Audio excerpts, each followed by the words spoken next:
Di sebuah sudut tersembunyi di lereng Gunung Lawu, Jawa Tengah, hidupku mengalir tenang seperti aliran sungai di desa Sukasari. Namaku Laras, usiaku 22 tahun. Aku tinggal bersama bapak di sebuah rumah kayu tua yang kokoh, di mana aroma tanah basah dan cengkeh yang dijemur selalu memenuhi udara. Bapak adalah seorang petani cengkeh dan pemilik peternakan kambing etawa yang disegani. Hidup di desa ini berarti hidup dengan matahari. Bapak sudah terjaga sejak koko ayam pertama, mengurus ternak dan memastikan kebun cengkeh kami tetap subur. Hari itu, panas matahari terasa sangat menyengat, seolah-olah langit sedang menumpahkan seluruh kemarahannya ke bumi. Udara terasa lembab dan berat. Ketika aku terbangun, harum manis dari madu hutan yang baru saja dipanen bapak menyeruak masuk ke kamar. Suara berat bapak memanggilku dari halaman belakang. "Laras, siapkan makan siang untuk para pekerja. Jangan lupa buatkan teh poci yang kental. Udara sedang gerah sekali." Aku turun ke dapur dengan langkah gontai karena hawa panas. Rasa gerah itu membuatku melakukan sesuatu yang tidak biasa. Aku membuka lemari pakaian dan jemariku menyentuh sebuah dress musim panas berbahan sifon tipis berwarna biru langit dengan motif bunga melati kecil. Bahannya begitu halus dan hampir transparan jika terkena cahaya langsung. Karena rasa panas yang tak tertahankan, aku memutuskan untuk memakainya tanpa pakaian dalam sama sekali, tanpa bra, tanpa celana dalam. Aku ingin merasakan setiap embusan angin menyentuh kulitku. Dress itu jatuh tepat di atas lututku. Setiap kali aku bergerak, kainnya yang dingin terasa membelai kulitku dengan lembut. Aku mengunci rambutku asal-asalan, menyisakan beberapa helai yang jatuh di tengkuk. Lalu memulas bibirku dengan lip gloss merah muda yang berkilau. Ada sensasi mendebarkan yang tak bisa kujelaskan. Perpaduan antara kepolosan dan keinginan untuk merasa bebas. Aku bertanya-tanya dalam hati, apa yang akan terjadi jika mereka menyadarinya? Di ladang, 5 pria dari kelompok pekerja desa sudah berpeluh keringat sejak fajar. Ada Mas Budi, pria bertubuh kekar yang selalu terlihat serius. Ada Slamet, pria yang gemar berseloroh dengan gigi taringnya yang khas. Lalu ada Agus, si pendiam yang memiliki tatapan mata sangat tajam hingga membuat lututku terasa lemas. Ada juga Jaka yang jangkung, dan yang termuda adalah Aris, seorang pemuda dengan kulit bersih dan suara yang sangat lembut, yang terlihat lebih seperti mahasiswa daripada seorang pekerja ladang. Aku datang menghampiri mereka sambil membawa baki berisi teko tanah liat dan sepiring pisang goreng hangat. Keringat mulai membasahi dahiku. Mata para pria itu seolah terkunci padaku saat aku mendekat. Angin gunung yang tiba-tiba berembus membuat kain dress tipis itu menempel erat di tubuhku, memperlihatkan lekuk tubuh yang tersembunyi tanpa penghalang apapun di bawahnya. "Laras, kamu terlihat sangat segar hari ini," seloroh Slamet sambil tertawa kecil, meski matanya tak lepas dari pundakku yang terbuka. Aku merasa wajahku memanas, tapi aku tidak memalingkan wajah. Aris mendekat untuk mengambil teko dari tanganku.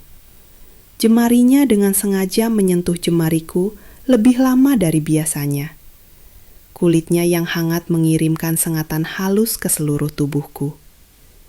Di tengah aroma cengkeh dan keringat pria yang maskulin, aku merasa pening oleh sensasi yang baru kurasakan. "Terima kasih, Laras," bisik Aris tepat di depan wajahku. "Kamu terlihat berbeda hari ini." Aku duduk di atas batang kayu tua, menyilangkan kakiku yang jenjang. Dress itu tersingkap sedikit lebih tinggi, memperlihatkan kulit pahaku yang mulus. Aku bisa merasakan tatapan mereka seperti magnet yang menarik setiap jengkal tubuhku. Suasana di bawah pohon rindang itu tiba-tiba menjadi sangat sunyi dan tegang, lebih panas dari sinar matahari di luar. Agus, yang biasanya tidak banyak bicara, tiba-tiba berdiri di depanku. Tatapannya menembus mataku seolah dia tahu rahasia kecil di balik kain biru yang kupakai. Laras, sepertinya kamu tidak hanya membawakan teh untuk kami ya. Aku tidak menjawab. Aku hanya melempar senyum penuh teka-teki. Di antara rasa malu dan gejolak batin, aku menyadari satu hal. Sesuatu yang besar telah dimulai, dan aku tidak ingin lari darinya. Mereka mengajakku berteduh di balik lumbung padi yang tua dan dingin. Aku mengangguk pelan, meski jantungku berdegup kencang seperti badai yang akan datang. Kami berjalan menuju sudut gelap yang tersembunyi, jauh dari pandangan dunia luar. Lumbung padi tua itu terasa seperti dunia yang berbeda. Di dalamnya, udara beraroma kayu lapuk, gabah kering, dan sisa-sisa kemenyan yang terkadang dibakar Bapa untuk ritual syukur. Sinar matahari yang tajam hanya bisa masuk melalui celah-celah kecil dinding bambu, menciptakan garis-garis cahaya yang menari di udara yang berdebu. Disinilah, di ruang sempit yang terjepit di antara dinding lumbung dan rimbunnya pohon kelapa, kami berhenti. Jantungku berdegup sangat kencang, seolah-olah ingin melompat keluar dari balik kain sifon tipis yang kukenakan. Aku bisa merasakan kehadiran kelima pria itu di sekelilingku. Aris, yang termuda, adalah yang pertama bergerak. Dengan gerakan yang sangat lambat dan lembut, dia mengulurkan tangan untuk menyeka sisa keringat yang mengalir di leherku. Ujung jarinya yang hangat bersentuhan dengan kulitku yang sensitif, membuat bulu kuduku berdiri. "Kamu gemetar, Laras," bisik Aris pelan, suaranya terdengar seperti nyanyian di telingaku. Aku tidak bisa menjawab. Tubuhku terasa kaku namun pasrah. Mas Budi yang kekar mendekat dari sisi lain. Dia tidak menyentuhku secara langsung, namun posisinya yang sangat dekat membuatku bisa merasakan panas yang memancar dari tubuhnya yang besar. Dia membungkuk sedikit, menghirup aroma rambutku yang wangi melati. "Bau madu dan bunga," gumam Mas Budi dengan suara berat yang menggetarkan dadaku. Tiba-tiba sebuah sentuhan mendarat di bahuku. Itu adalah Agus. Tangannya yang kasar karena kerja keras di ladang terasa sangat kontras dengan kelembutan kulitku. Dia perlahan menurunkan tali dres biruku, sedikit saja, hanya sampai ke pangkal bahu. Aku memejamkan mata, membiarkan sensasi itu menguasai diriku. Tanpa pakaian dalam, setiap inci kulitku terasa jauh lebih peka terhadap udara dingin di dalam lumbung dan sentuhan-sentuhan halus mereka. Mereka mulai mengelilingiku, seperti dalam sebuah tarian yang tidak terencana. Tidak ada paksaan, hanya keinginan yang saling bersahutan. Seseorang, mungkin selamat, berlutut di depanku. Dia tidak melakukan apapun selain menatap kakiku yang tanpa alas kaki. Dia perlahan membelai punggung kakiku. Sebuah tindakan sederhana, namun terasa sangat intim karena dilakukan dengan penuh pemujaan. Aku merasa seperti seorang dewi di tengah ritual kuno. Kain sifon yang kupakai seolah-olah sudah tidak ada gunanya lagi. Ketika Jaka menyentuh pinggangku, dia menyadari bahwa tidak ada penghalang antara kain itu dan kulitku. Aku mendengar helaan napas tertahan dari mereka. Suasana berubah menjadi lebih berat, dipenuhi dengan rasa kagum yang tak terlukiskan. "Laras, kamu begitu indah, seperti bunga yang mekar di tengah malam," bisik Agus sambil mengecup ringan tengkukku. Aku bersandar pada tumpukan jerami kering yang dialasi karung goni. Tekstur kasar dari karung itu menggelitik kulit punggungku yang terbuka. Satu persatu, mereka menunjukkan kekaguman mereka dengan cara yang sangat sopan namun mendebarkan. Ada yang membelai jemari tanganku. Ada yang mencium pergelangan tanganku dengan lembut. Dan ada yang hanya memperhatikan setiap tarikan napas di dadaku yang naik turun tidak beraturan.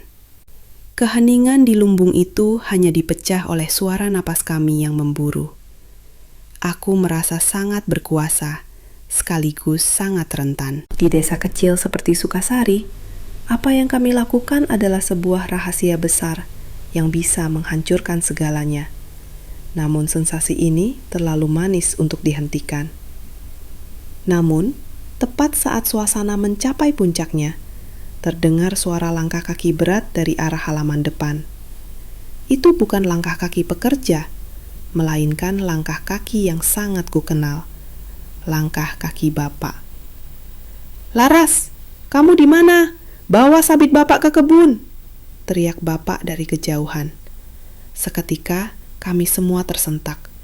Kelima pria itu mundur dengan cepat, mencoba mengatur napas dan pakaian mereka yang berantakan karena peluh. Aku segera merapikan tali dresku dan berdiri dengan lutut yang masih terasa lemas. Kami saling berpandangan dalam kegelapan lumbung. Sebuah janji tanpa kata terucap di antara kami. "Aku harus pergi," bisikku parau. Saat aku melangkah keluar menuju cahaya matahari yang menyilaukan, aku sempat menoleh ke belakang. Di kegelapan lumbung, aku melihat kelima pasang mata itu masih menatapku dengan rasa lapar yang belum terpuaskan. Aku tahu, permainan ini baru saja memasuki babak yang lebih berbahaya. Malam itu, aku hampir tidak bisa memejamkan mata. Bayangan sentuhan mereka di lumbung padi terus menari dalam benakku, meninggalkan rasa hangat yang menjalar di setiap jengkal tubuh. Pagi harinya, suasana di rumah terasa berbeda. Bapak tampak lebih diam, namun ia memintaku membantu para pria itu untuk membersihkan sumur tua dan gudang penyimpanan di dekat kebun cengkeh bagian bawah. Sumur itu sudah lama tidak digunakan, terletak di bagian kebun yang paling rimbun, tertutup oleh pohon-pohon paku raksasa dan lilitan akar beringin. Hawa pagi yang biasanya sejuk mendadak berubah menjadi lembab dan panas. Untuk hari ini, aku memilih penampilan yang lebih berani, namun tetap terlihat neso. Aku mengenakan kebaya kutu baru berbahan katun tipis berwarna krem tanpa motif. Kebaya itu sangat ketat, memeluk lekuk tubuhku dengan sempurna. Sebagai bawahannya, aku mengenakan kain jarik batik bermotif parang yang kulilitkan tinggi di pinggang. Sekali lagi, aku membiarkan tubuhku bebas. Tidak ada bra yang menahan dadaku di balik kebaya tipis itu, dan tidak ada sehelai benang pun di balik lilitan kain jariku. Aku menyanggul rambutku tinggi-tinggi, memperlihatkan tengkuk yang kuberi sedikit olesan minyak cendana. Saat aku berjalan menuju sumur tua, kain jarik yang ketat membatasi langkahku, membuat pinggulku berayun lebih anggun. Para pria itu sudah di sana. Begitu mereka melihatku muncul dari balik pepohonan, aktivitas mereka seolah berhenti seketika. "Laras, kamu seperti pengantin yang tersesat di hutan," gumam Slamet, matanya terpaku pada kancing kebaya di bagian dadaku yang bergerak naik turun seiring napasku. "Hari ini panas sekali, Mas. Aku hanya ingin membantu," jawabku dengan suara rendah yang sengaja dibuat sedikit serak. Pekerjaan dimulai di sekitar sumur tua yang lembab. Udara di sana sangat dingin di kulit, namun penuh dengan ketegangan yang panas. Ari sedang menimba air. Otot-otot lengannya menegang saat menarik tali tambang. Aku mendekat, berpura-pura ingin mengambil air untuk mencuci muka.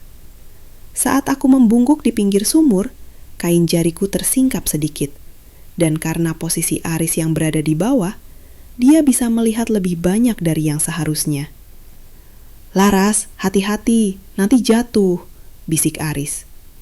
Tangannya yang basah oleh air sumur tiba-tiba memegang pergelangan kakiku, seolah menjagaku agar tidak terpeleset. Sentuhan air dingin dan tangan hangatnya membuatku memekik pelan. Keadaan menjadi semakin intens ketika kami semua masuk ke dalam gudang penyimpanan bawah tanah yang terhubung dengan area sumur untuk memindahkan periuk-periuk besar.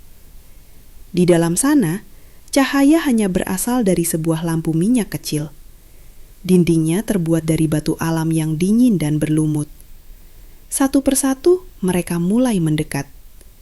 Jaka, pria yang jangkung, berdiri di belakangku. Aku bisa merasakan nafasnya yang panas menerpa tengkukku yang harum cendana. Tanpa berkata-kata, dia menyentuh ikat pinggang kain jarikku.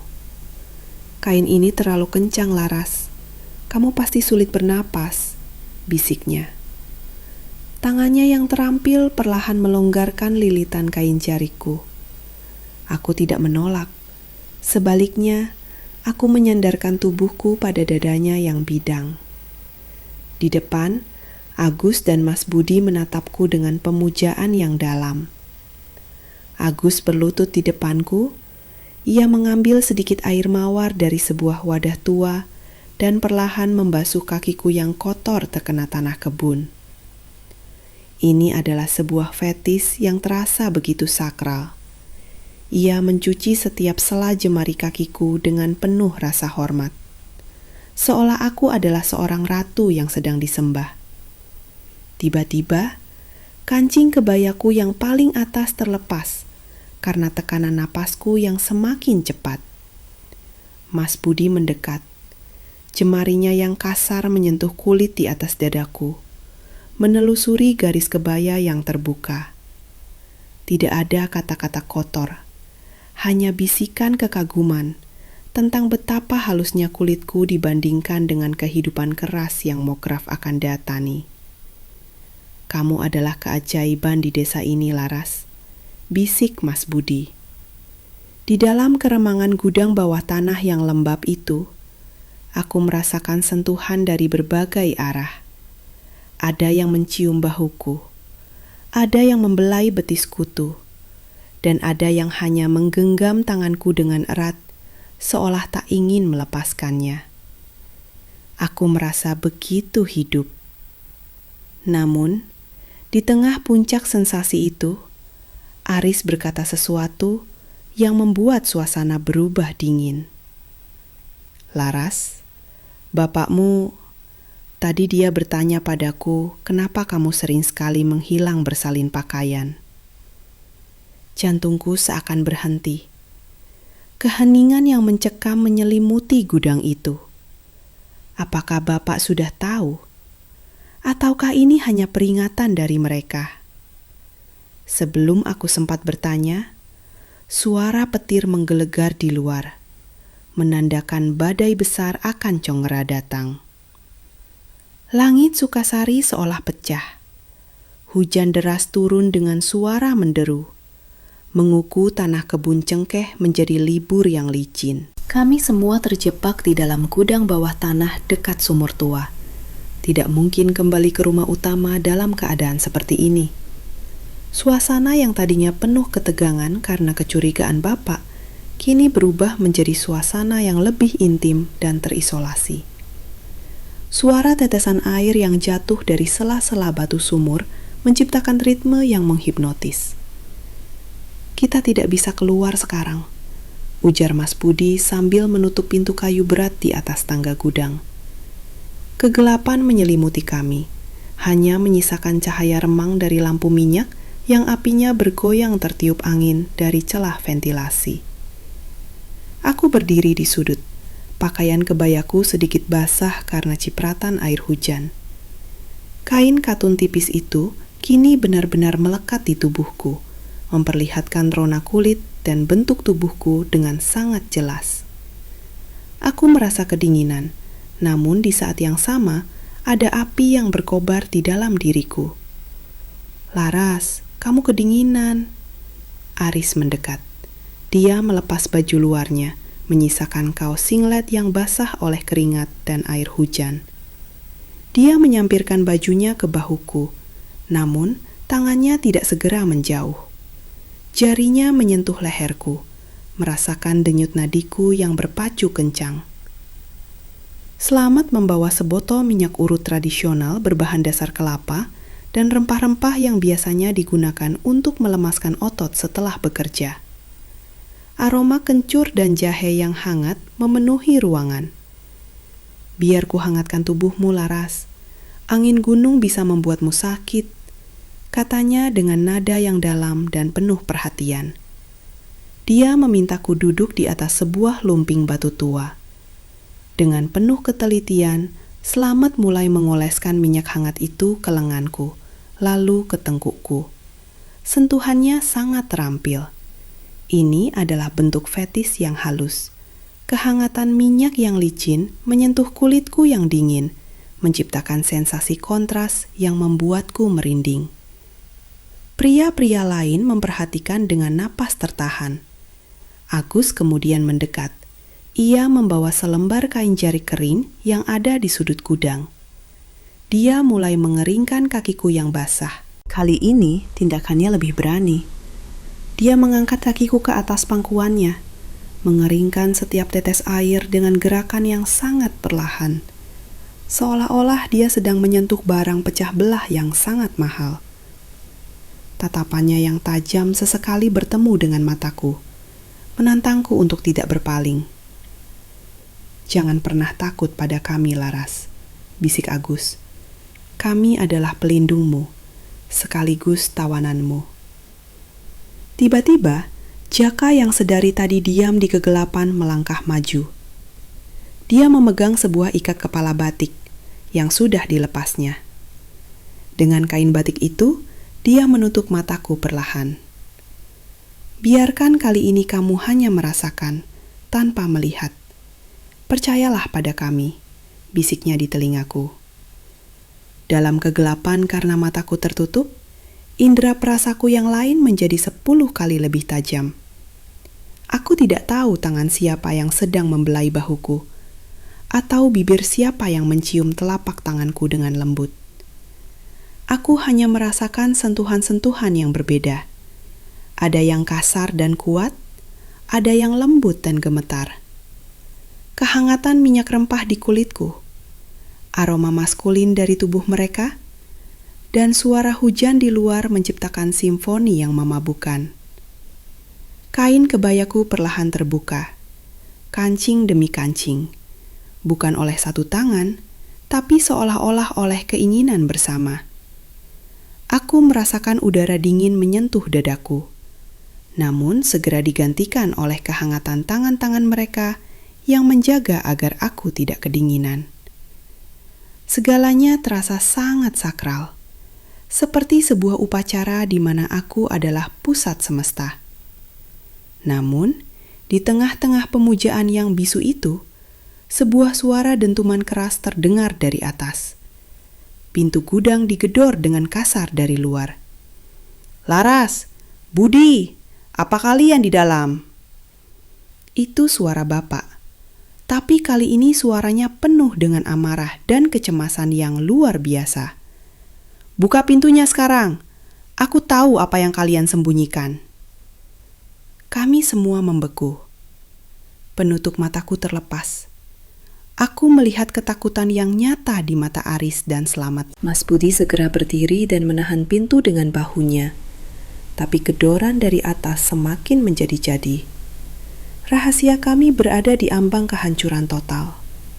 Suara gedoran di pintu gudang itu terdengar seperti lonceng kematian bagi ketenangan kami. Mas Budi masih menahan pintu dengan seluruh kekuatannya. Namun kayu tua itu mulai mengerit di bawah tekanan kemarahan bapak. Aku segera menarik kebayaku, mencoba mengancingkannya dengan tangan yang gemetar hebat. Minyak rempah yang melumuri kulitku terasa panas, seolah-olah menandai dosa yang kami lakukan di kegelapan ini. "Laras, keluar!" Suara bapak terdengar serak, bercampur dengan isak tangis yang tertahan. Aku memandang kelima pria itu. Aris tampak pucat. Agus mengepalkan tangannya, dan Slamet tertunduk lesu. Keberanian yang tadi membuncah kini menguap, berganti dengan kenyataan pahit bahwa di desa ini kehormatan adalah segalanya.